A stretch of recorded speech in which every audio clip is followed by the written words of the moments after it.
Hey guys, welcome back. Today we're going to be talking about Chaos Space Marines. We've already talked about Loyalist Space Marines in an earlier series, and so it's finally time to look at their evil is relative, but their nemesis. Let the galaxy burn.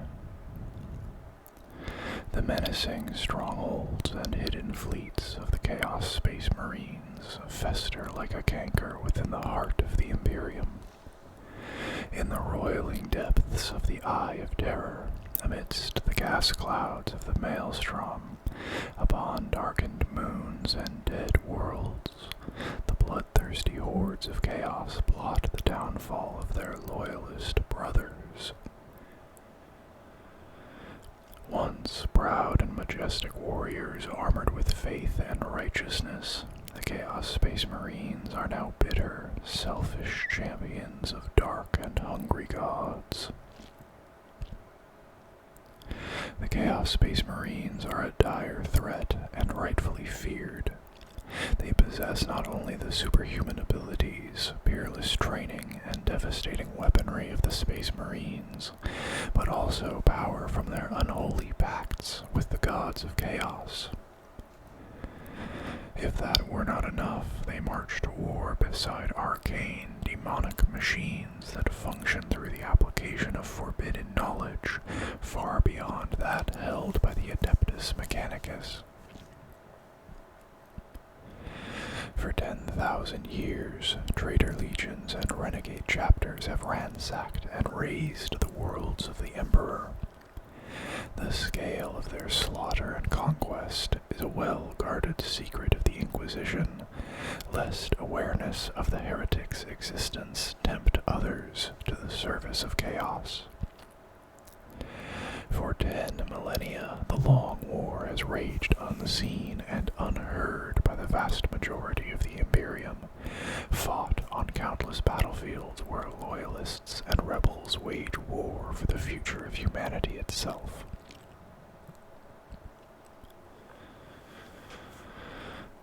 The path to damnation. All men of power can choose to devote their lives to great good or great harm, and so it is with a Space Marine. Biologically engineered to be an exemplary warrior, armed and armored to the highest standard, a Space Marine is the ultimate defender of the Emperor and mankind. Not only is his body protected against the weapons of the foe, his mind is toughened to expunge all pain, despair, and temptation. To become a Space Marine is to surrender one's own life to the protection of mankind, and dedicate one's body and soul to that single purpose. Those who prosper behind the shield of the Space Marines can never truly comprehend the sacrifice made on their behalf, the sacrifice of the very humanity the Adeptus Astartes are sworn to defend. When a Space Marine falls from grace, he falls further than any other man. A lifetime of deprivation and selflessness is thrown aside, and the Space Marine indulges his newfound independence to its fullest extent. Freed from the shackles of tradition and responsibility, a Chaos Space Marine can exercise his every whim, whether it is for bloodshed, sensual pleasure, ambition, love, or hatred. Given full rein, his incredible physical prowess and mental strength can be turned to the most despicable acts, without any sense of mercy or shame. Like a dam holding back a flood, when a Space Marine's will finally breaks, the result is catastrophic.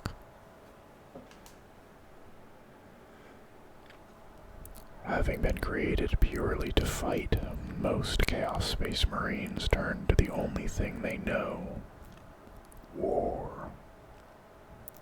Though their ideals and goals may have been cast aside, their superhuman bodies and military skills remain undiminished. Let loose from the confines of orders, ritual prayers, and prescribed missions, a Chaos Space Marine becomes a psychopathic killer without morals or restraints. He pursues his new life to its fullest and most bloody extent, glorying in the unbridled power of his own body and his ability to inflict death and misery. Some never grow beyond this point and will remain bloodthirsty renegades and pirates for the rest of their long lives. Others, having begun to explore the tempting and mysterious galaxy they now inhabit, will reach out in all directions to widen their experience. Having long been subservient to a chapter and the distant emperor, a Chaos Space Marine may now relish the opportunity to be the master rather than the servant, enslaving nations and even worlds to his greed. Others may feel free to pursue other avenues, such as the study of illicit texts or a passion for forbidden knowledge. Some Chaos Space Marines seek to inflict pain and pleasure upon themselves, pushing their bodies and minds to the utmost limits as they search for a sensual reward that they were never intended to enjoy.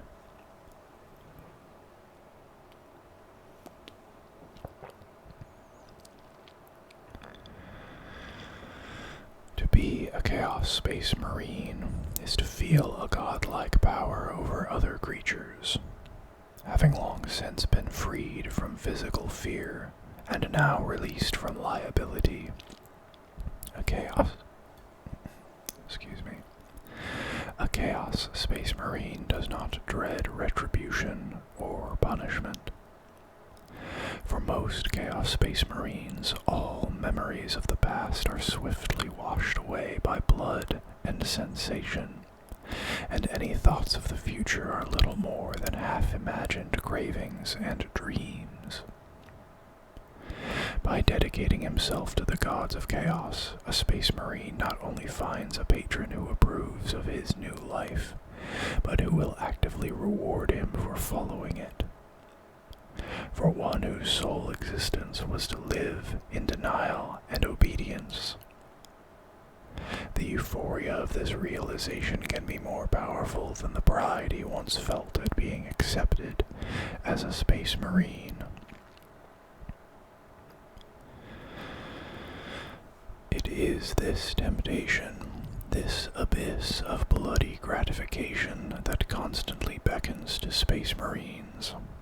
They cannot claim ignorance of it because the teachings of their chapters and the chaplains remind them on a daily basis of what lies on the other side of their purpose and stringent duty. A Space Marine's life presents many opportunities to turn away from his duties and follow the path of damnation. To turn to chaos, he must walk a different road, choosing obscene freedom in place of righteous servitude. Whether done with good or selfish intentions, once made, it is a decision that cannot be recanted. From the moment he renounces the Emperor, a Space Marine is truly damned.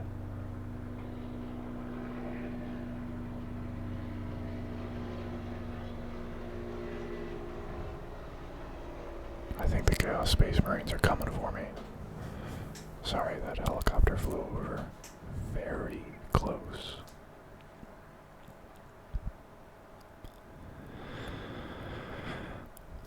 The creation of the Space Marines.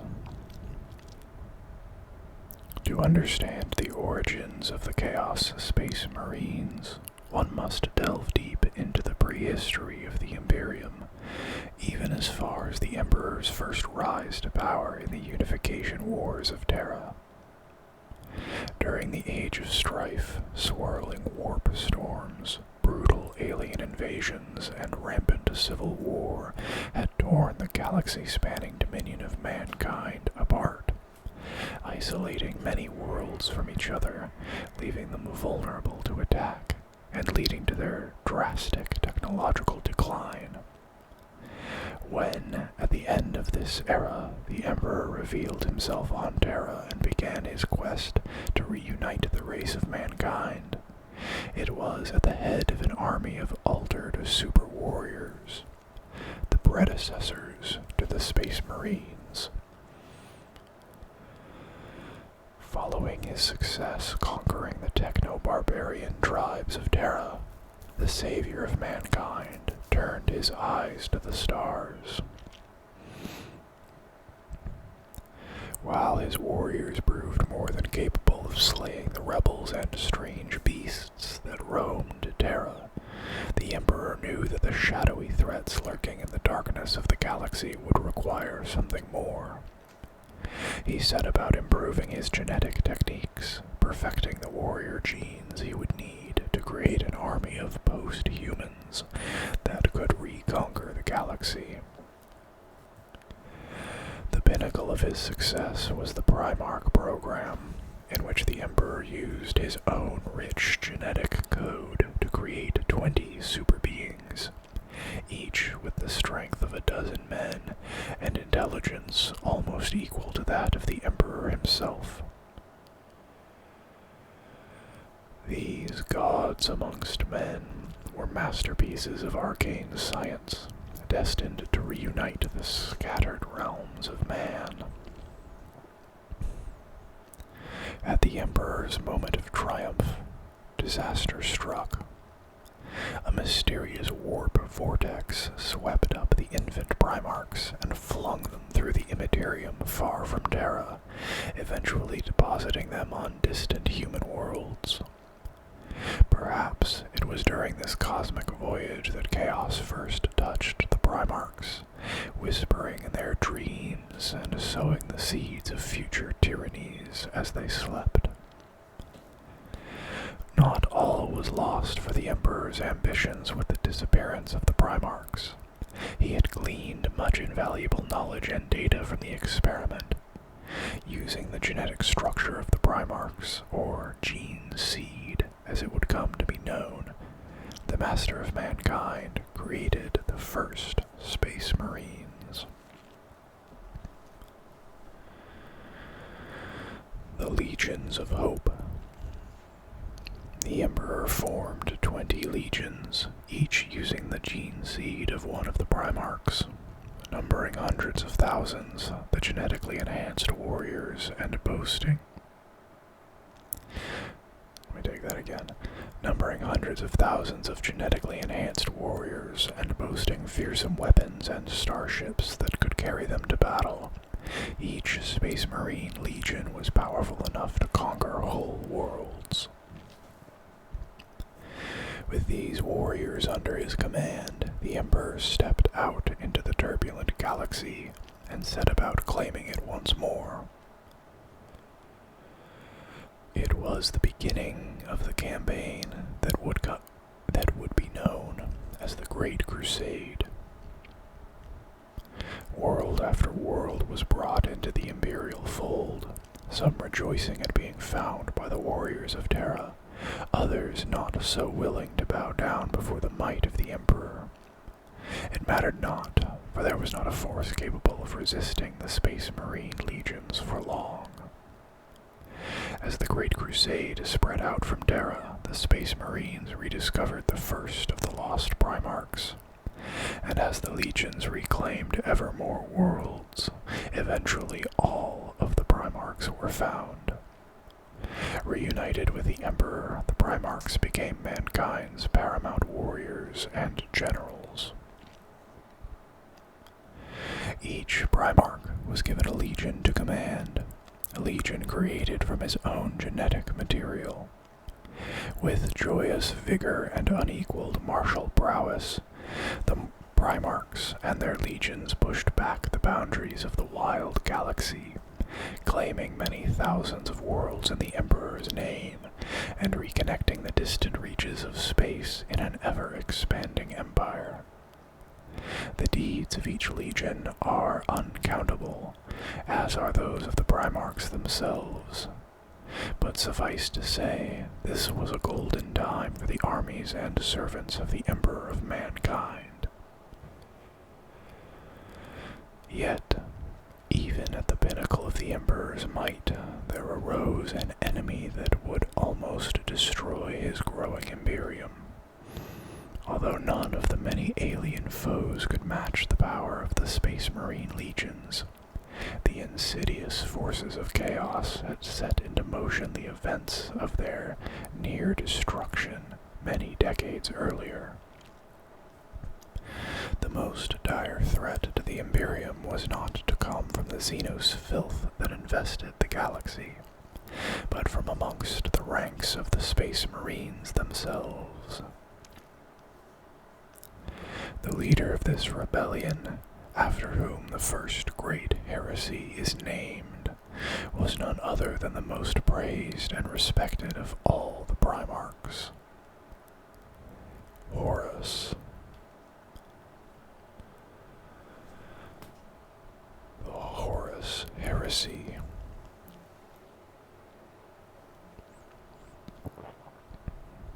In the dark days of the 31st millennium, the betrayal of the Emperor by his most favored son almost tore the emergent Imperium apart. Such was Horus's burning ambition that he turned a full half of the legions of Astartes against their battle brothers, and personally brought about the downfall of the Emperor himself.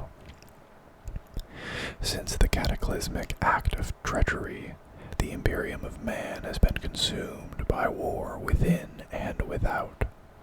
A war so vast it may yet bring the Imperium to its knees.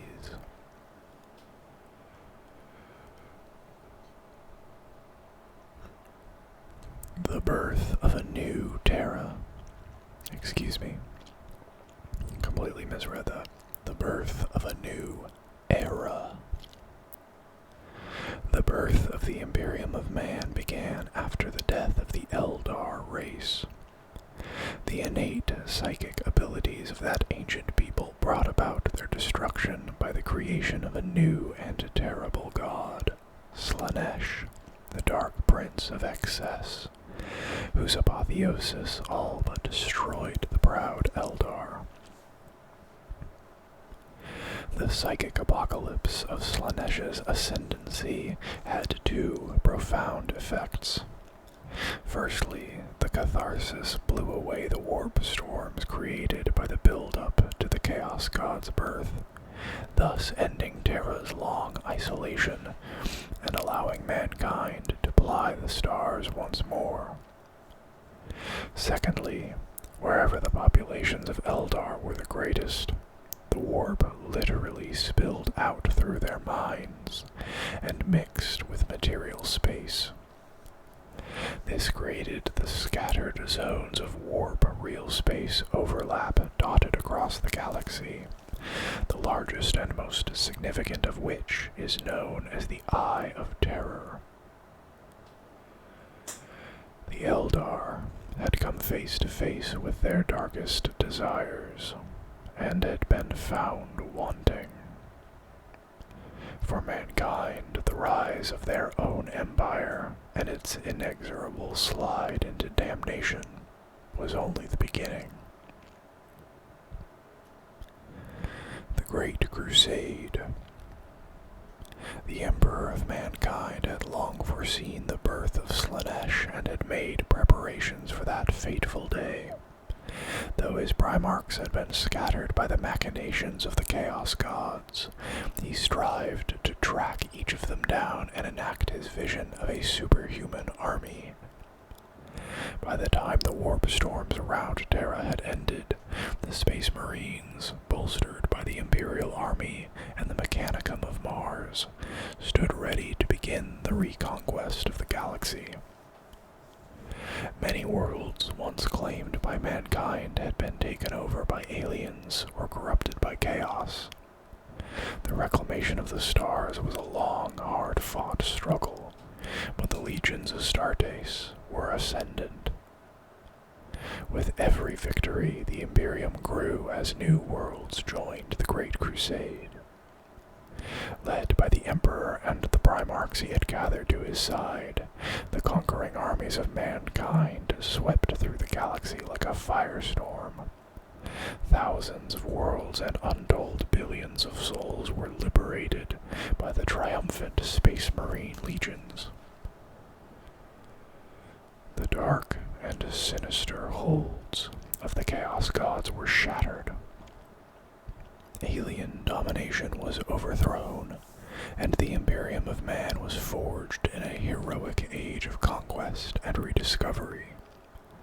With the unparalleled vision and skill of the Emperor driving it forwards, humanity rose to the task of rebuilding its ancient heritage. The minions of chaos retreated to their own ethereal realms, seeking sanctuary within the warp. Pride and betrayal. Despite the Great Crusade's many victories, the war against the forces of chaos had barely begun. The seeds of corruption had already been sown far and wide across the Imperium, tainting the ambition of common men and even taking root amongst its highest echelons. The Chaos Gods whispered to the primarks from the warp, disturbing their dreams with promises of limitless power. They appealed to their pride, their martial prowess, their perfectionism, and their courage, all while casting doubt on the Emperor's plans. No single primarch was wholly resistant. The character of each was sorely tested, and fully half of them eventually failed that test. When the rebellion against the Emperor came, its leader was to be the primarch least suspected of any treachery, the great and noble war master, Horus. Horus had always loved and respected the Emperor as a young man looks up to a strong father, and had faithfully remained at the Emperor's side throughout the Great Crusade. After Horus's stunning victories against the Orcs during the Ulanor Crusade, the Emperor announced that he was returning to Terra, elevating Horus to the ultimate rank of War Master in his stead, and giving him free rein to prosecute the Great Crusade as he saw fit. The Emperor renamed the Luna Wolves as the Sons of Horus in honor of their mighty primarch. Yet the announcement bred jealousy and confusion in many of the primarchs. Did their father really intend to abandon them at this most critical time? Without explanation, the Emperor left for Terra in order to further his mysterious agenda, leaving Horus to deal with the Crusade in his wake. And that is where we are going to bring this video to a close. I hope you guys enjoyed it. If you did, please consider liking the video and subscribing to the channel. And I will see you guys next time. Bye-bye.